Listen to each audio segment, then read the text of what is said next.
What's going on, guys? It's Cimo. So today I'm bringing to you a card discussion on Triple Burst Dragon. Now, Triple Burst Dragon has started seeing play in extra decks of some of the top decks moving into this brand new format. So I thought this is worthy of a good discussion because when a card like this just randomly pops up, there must be a good reason for why people are playing it. So we're going to go over the effects of this card, discuss the pros and cons, and ultimately decide if this is a card you might want to include in your extra deck. But before we get into that, I want to give a huge shout out to my newest patrons as always. So big shout out today to Simply Memes. You are the reason that this channel is growing strong. And if you guys want to help support me in the channel through Patreon, then check out the Patreon link in the description below. But without further ado, let's go ahead and get right into it. So Triple Burst Dragon is a Dark Dragon Link effect monster with 2400 attack and is a Link 3 and has an effect that reads as follows. It requires 2+ monsters except tokens.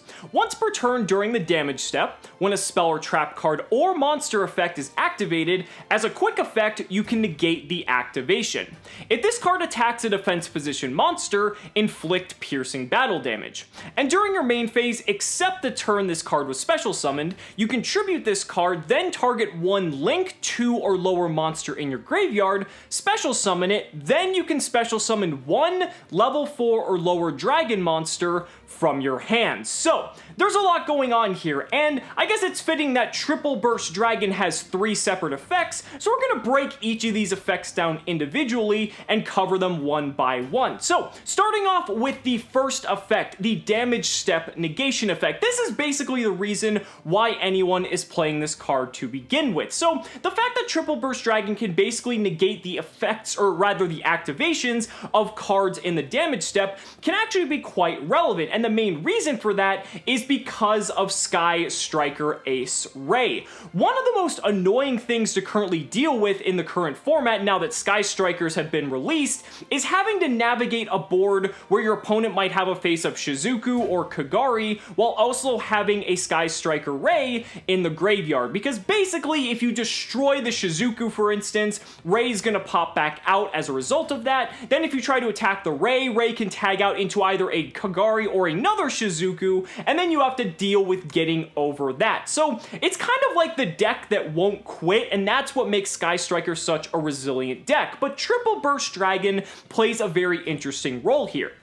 Triple Burst Dragon, when you attack, allows you to negate the activation of the Ray that would trigger in the graveyard as a result of the Shizuku or the Kagari being destroyed by battle. And that's very relevant because that means that you're not having to waste a ton of your resources to pretty much kill a card that your opponent's getting back for free one after another. Not to mention they would be gaining additional resources if they're able to tag out into something like a Kagari or a Shizuku that's able to stick onto the board. So this way you're actually able to cut off the ability for them to generate card advantage, and that is extremely powerful, and it's mainly why this card is starting to see a lot of play.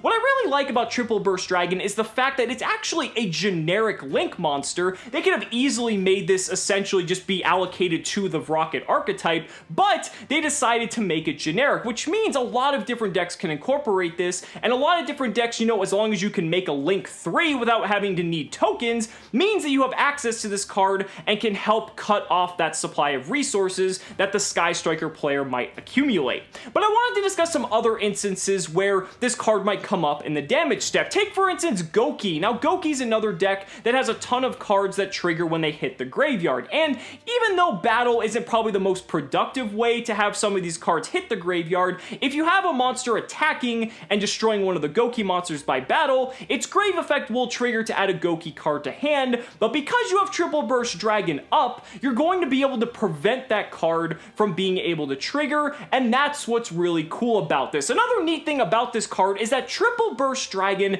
doesn't actually need to be the card attacking. When you look at cards like Armades, for instance, or Utopia the Lightning, they have effects that are very similar to this, where your opponent can't activate cards or effects until the end of the damage step, but they have to be the monsters attacking, where with Triple Burst Dragon, as long as it's on the field, anything that's attacking, if the effect is activating during the damage step, Triple Burst Dragon will be able to negate it as long as it's on the field. So that's really cool because it allows you to better dictate your attacks, and even though Triple Burst can probably get over a majority of things, it doesn't have to be the one attacking. Now, obviously this card's a little bit different than a card like Armades or Utopia the Lightning, but it also gives you a bit more flexibility because now you can choose the card you're deciding to negate, and that has a lot of value.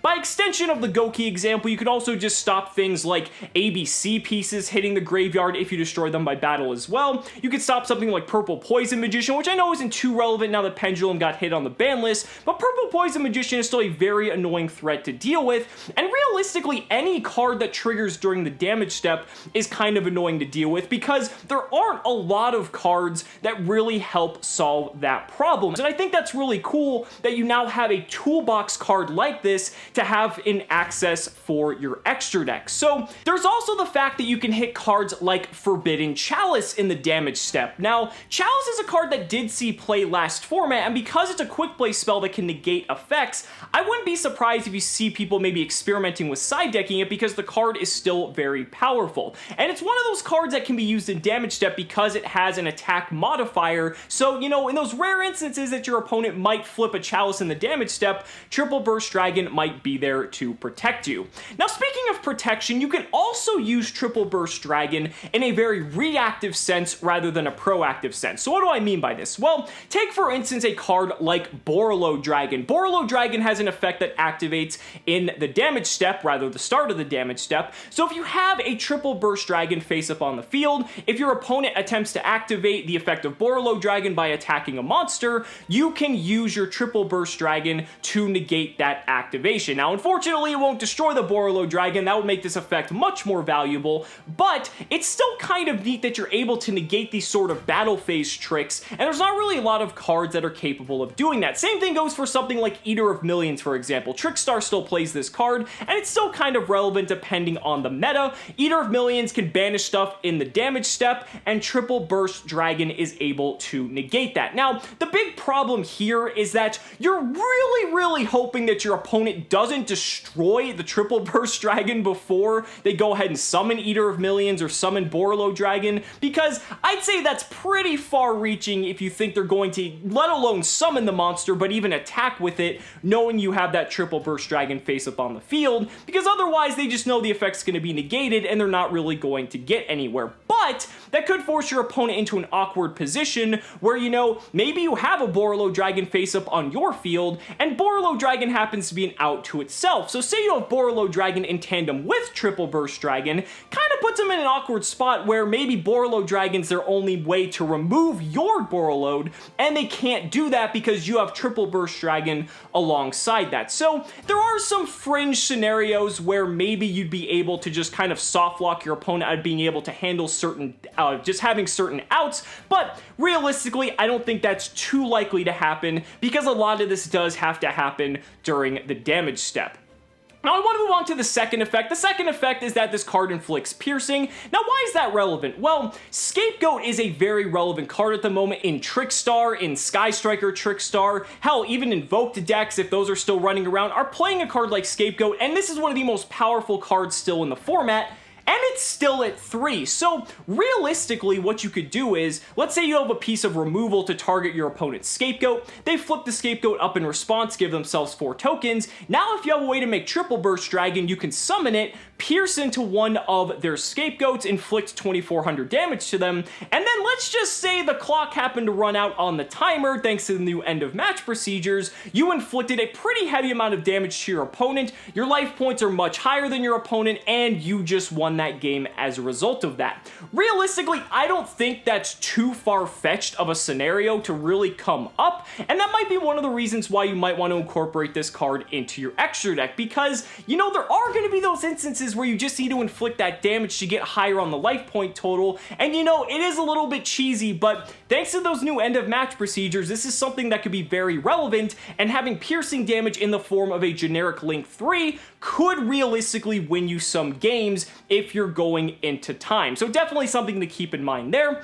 And last but not least is the special summon effect. Now this effect is really cool because you're able to tribute off the Triple Burst Dragon and summon any Link 2 or lower monster from your graveyard. Now one of the big ones here is that thanks now due to Sky Strikers, you're able to special summon cards like Sky Striker Kagari and Sky Striker Shizuku. Now the thing about these cards is they don't need to be Link summoned to get their effects. They just need to be special summoned, and by getting that, you're going to be able to recur a resource with Kagari, or if Shizuku lasts until the end phase, you're going to be able to add another resource from your deck to your hand.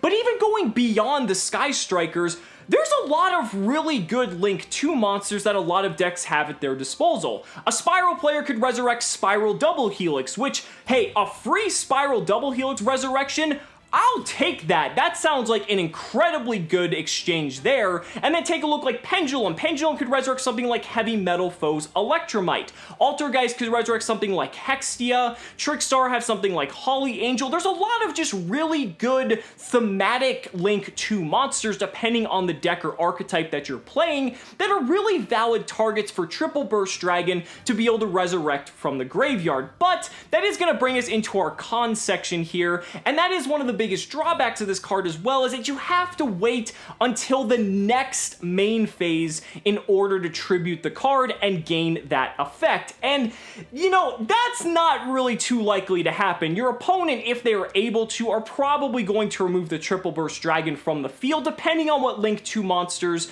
you may have in your graveyard, but they're really not going to want to keep that card around for long, because realistically, any application of Triple Burst Dragon being on the field, if there's another Link 2 monster in the graveyard, is probably going to result in some very heavy swing and card advantage that's going to favor your opponent. Again, citing cards like Double Helix, Electromite, etc., etc. So these are just definitely cards. It's just going to put a big target on the Triple Burst Dragon, and it's something you definitely have to be wary of, because it's just one of those cards that's really just pretty much just asking to get just obliterated by any source of removal. And then there's also the fact that, you know, overall as a card, Triple Burst Dragon kind of is only really allocated for niche scenarios. I mean, this isn't going to be a card that's really an engine piece by any means. This is a card that comes up in very just fringe scenarios where you need a card to just battle stuff, to negate stuff in the damage step. You need to do piercing damage, and then if it happens to survive, you can also get some added value off of it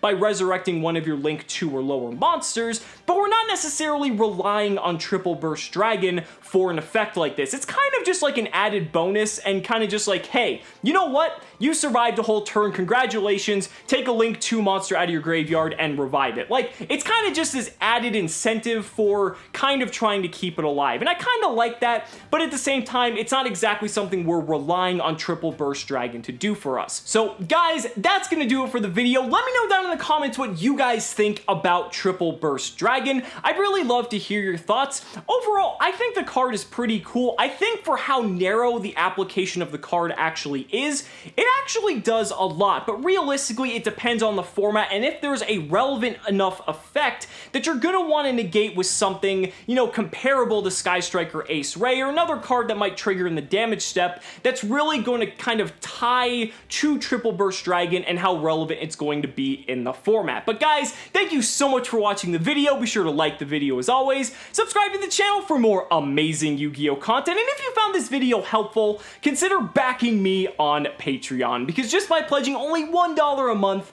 you're investing in my ability to continue bringing you amazing Yu-Gi-Oh content. So thanks so much again, and we'll see you next time.